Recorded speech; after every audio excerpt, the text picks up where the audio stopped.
নতুন বছরে শ্যামলীর নতুন জীবন সম্পূর্ণ জানতে হলে ভিডিওতে একটি লাইক করে দেখতে থাকো। ভিডিওটি শুরু করার আগে সবাইকে নতুন বছরের শুভেচ্ছা জানাই। Happy new year 2025। তো যেটা বলছিলাম, শ্যামলী সে আবার অনিকেত এবং অনন্যার সামনেই বলছে যে হয়তো দুদিন পর তাকে সবাই ভুল বুঝবে, আর অনন্যার সঙ্গে অনিকেতের বিয়ে হয়েছে সেকেন্ড বার, আর সেই জন্য স্যারকে হয়তো কথা শুনতে হবে, বা এমনও হতে পারে যে শ্যামলী অনিকেত এবং অনন্যার মাঝে কাঁটা হয়ে দাঁড়াচ্ছে।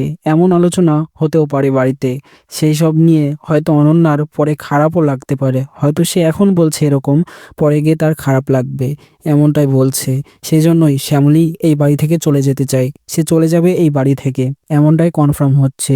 অনিকেতও সায় দিচ্ছে এই শ্যামলীর সিদ্ধান্তে, বলছে ঠিক সিদ্ধান্তই নিয়েছে শ্যামলী। শ্যামলী অন্য জায়গায় গিয়ে সেফ থাকবে, ভালো থাকবে। এই সব কথা শুনে তো শ্যামলী মনে মনে হয়তো খুব কষ্ট পায়, কিন্তু সে সামনাসামনি কিছুই স্বীকার করবে না। সে যাই হোক, নতুন বছরেই এটাই যে দেখা যাবে শ্যামলী জীবনে নতুন নায়কের আগমন হবে এবং শ্যামলী এই বাড়ি ছেড়ে চলে যাবে। নতুন জীবন পা দেবে শ্যামলী, সেখানেই গল্পের মোড় পুরো ঘুরে যাবে। খুব ইন্টারেস্টিং হবে কোন গোপনে মন ভেসেছে ধারাবাহিকের গল্প। দর্শক বন্ধুরা, নতুন বছরে তোমরা কে কে পিকনিক করলে তা কমেন্টসে জানিয়ে এখনই সাবস্ক্রাইব করে নাও আমাদের ইউটিউব চ্যানেল। ধন্যবাদ।